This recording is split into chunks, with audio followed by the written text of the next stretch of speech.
कभी सुना है? कभी सुना है सेंचुरी का मुख में चला है 100 रन, 90 रन हो गया, कोई बोलेगा इनिंग्स डिक्लेयर? कभी सुना है?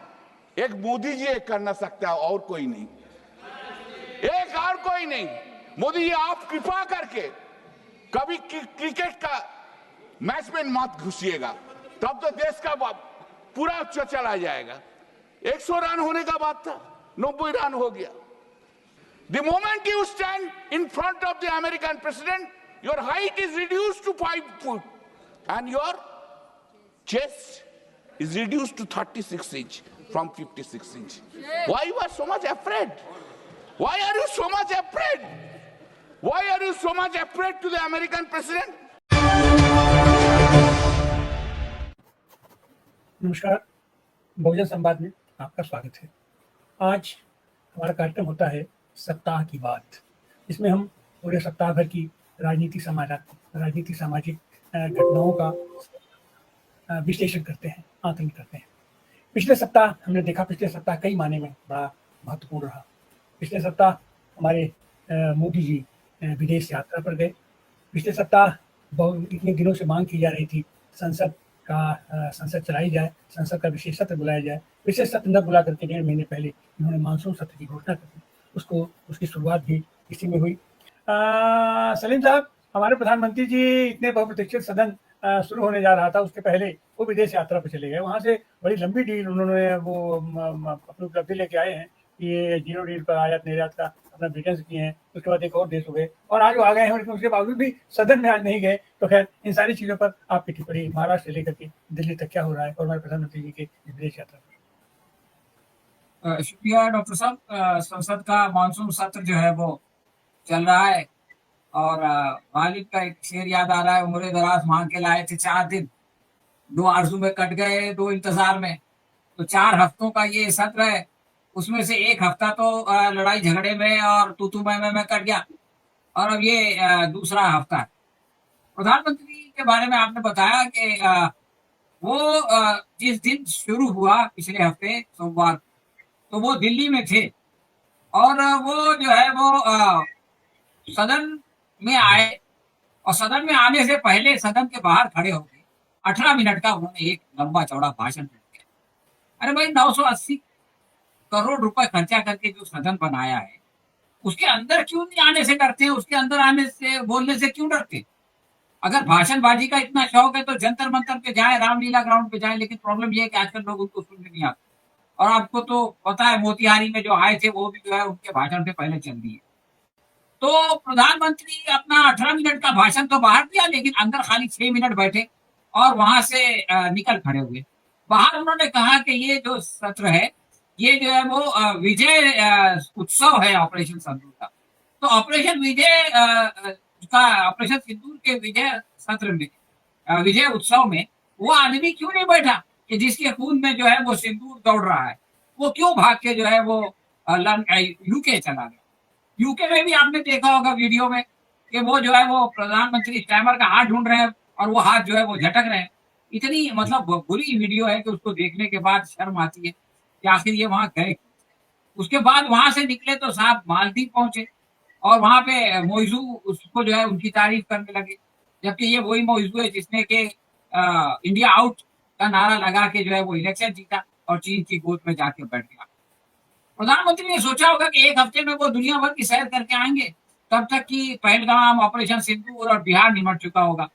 लेकिन विपक्ष ने क्या किया कि पहले पूरे हफ्ते हंगामे कर करके जो है वो टाइम पास कर दिया और अब उनका आना और ऑपरेशन सिंदूर का जो है वो चर्चा वो एक साथ ही हो गई है।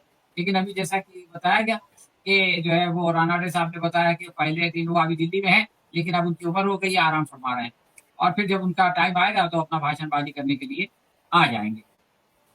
इस बीच जो मामला सबसे ज्यादा गर्म रहा, जिसका जिक्र आपने शुरू में किया कि अचानक हमारे उपराष्ट्रपति जगदीप धनखड़ ने इस्तीफा दे दिया और उन्होंने कहा कि मैं बीमार हूँ।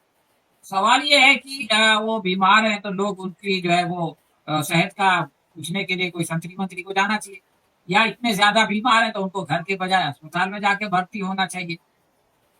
बल्कि जो विपक्ष के लोग उनसे मिलने जा रहे थे उनको भी रोक दिया गया। तो ये अजीब हाल है। कि भारत के संविधान के लिहाज से सबसे पहले राष्ट्रपति है, और उसके बाद उपराष्ट्रपति है, और उसके बाद प्रधानमंत्री है।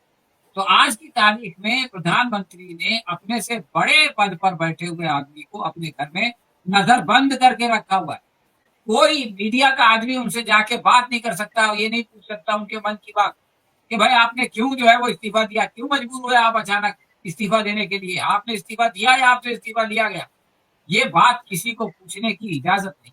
खाली मीडिया में बैठ के जो है वो अंदाजे लगाओ और इधर उधर छोड़ो, ये जो है वो चल रहा है। आज की बात करें तो आज जो है वो 11 बजे कार्रवाई शुरू हुई, तो ये तो चाहता था विपक्ष के जो प्रश्नकाल है उसके अंदर बिहार के एसआईआर पर बात हुई, तो सरकार ने शुरू कर दिया पर्यावरण का मामला और पेड़ लगाने का मामला। लोगों ने कहा कि भाई ये सब हमको नहीं चाहिए पर्यावरण, आप बताइए एसआईआर में जो 56 लाख लोगों को आपने निकाला है वो कैसे निकाला, इसका जवाब दीजिए। तो वो जो है वो चिल्लाने लगे हमारे स्पीकर साहब कि आप चिट्ठी क्यों दिखाते हो, आप पोस्टर क्यों दिखाते हो, अरे भाई आप काम की बात नहीं करेंगे, फालतू बात करेंगे तो पब्लिक क्या करेगी, पब्लिक तो जो है वो अपना एहतजाज दर्ज कराएगी, वो अपना प्रोटेस्ट करेगी। जब प्रोटेस्ट होता है तो आप नाराज होते हो, हरकतें ऐसी करते हो जिससे कि प्रोटेस्ट हो। अब उसके बाद दोपहर में अपने रक्षा मंत्री ने शुरू किया ऑपरेशन सिंदूर का मामला, तो उन्होंने कहा कि हमने आतंकियों के घर में घुस के मारा और सेना ने जो है वो आतंकियों से हमारी माता बहनों का सिंदूर का बदला ले लिया। भाई प्रश्न ये है कि आतंकी जो थे जिन्होंने हमला किया था वो तो ना पकड़े गए ना मारे, तो जब वो ना पकड़े गए ना मारे गए तो बदला कैसे हो गया। हाँ, कुछ लोगों के घर उड़ा दिए ये कह के कि ये वो आतंकियों का घर था, जबकि अभी ये साबित ही नहीं हुआ कि वो आतंकी थे या नहीं थे। और अगर वो आतंकी थे भी तो उनके घर उड़ाने का क्या मतलब, कोई जरूरी थोड़ी है कि एक आतंकवादी हो तो उसके घर के सारे लोग जो है वो आतंकवादी हो सकता है वो उसको रोकते हो और वो उनकी नहीं मानता हो, आपने उनके भी घर उड़ा दिए।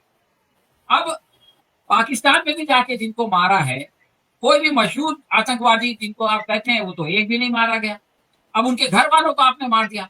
तो किसी के घर वालों, किसी आतंकवादी के घर वालों को मारना जो है वो उससे बदला लेना नहीं है, ये बात जो है वो राजनाथ सिंह को मालूम होना चाहिए। एक सवाल ये भी है कि ठीक है भाई सेना ने तो बदला ले लिया, लेकिन भक्तों ने और विजय शाह ने किससे बदला लिया। भाजपा के भक्तों ने जो है वो हिमांशी नरवाल जो कि एक फौजी की जो है वो बेवा है और उसको जो है उन्होंने प्रताड़ित किया, एक हफ्ते के अंदर बेचारी विधवा हुई थी उसको प्रताड़ित किया, वो किससे बदला ले रहे थे। सोफिया कुरैशी से इनके खुद मंत्री ने बदला लिया, वो आज भी मंत्री बना हुआ है मध्य प्रदेश, उसको सुप्रीम कोर्ट के जरिए से बचाया गया, उसने किससे बदला लिया, सोफिया कुरैशी को, जिसने ये कहा कि वो आतंकवादियों की बहन है। तो इसका भी जवाब जो है वो उनको देना पड़ेगा।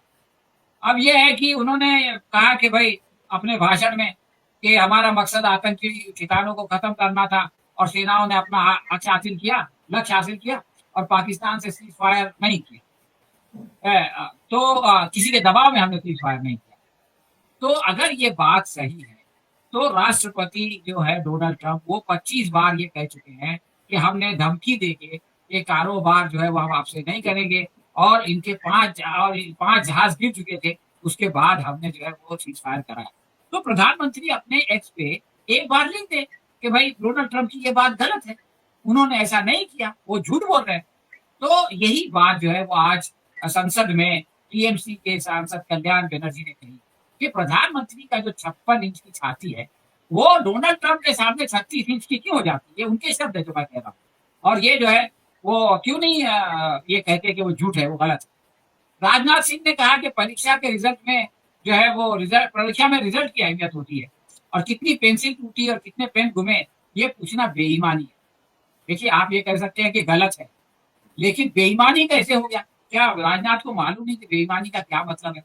अब अगर एक छात्र है वो अपने पहले पर्चे के दिन जाए और पेंसिल तोड़वा ले और पेन घुमा दे और अगला पेपर ही ना लिख सके, तो वो जो है आप क्या करेंगे, आप ये बोलेंगे कि नहीं उसमें कोई प्रॉब्लम नहीं है, उसने पेंसिल तोड़ दिया, वो पहले एग्जाम में पास हो गया दूसरे उसमें फेल हो गया।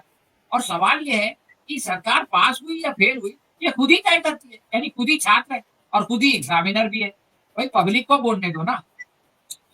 आप देखिए कि विपक्ष की तरफ से आज जो है वो गौरव गोगोई ने सरकार से कुछ सवाल पूछे, उनमें से एक का जवाब भी राजनाथ के भाषण में नहीं था। उन्होंने पूछा कि देश ये जानना चाहता है कि 5 जो दहशतवादी थे वो पहलगाम में घुसे और उनका क्या उद्देश्य था, उनका क्या मकसद था।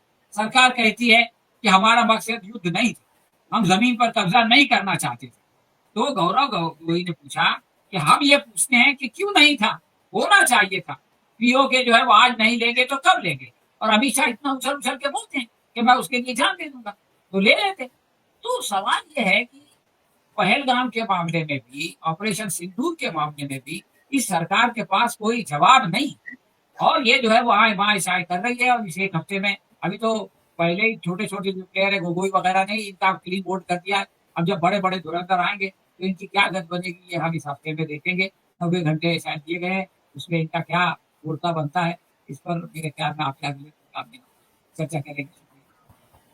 जी सर सलीम साहब, अभी तो ये शुरुआत है, आगे आगे देखिए होता है क्या।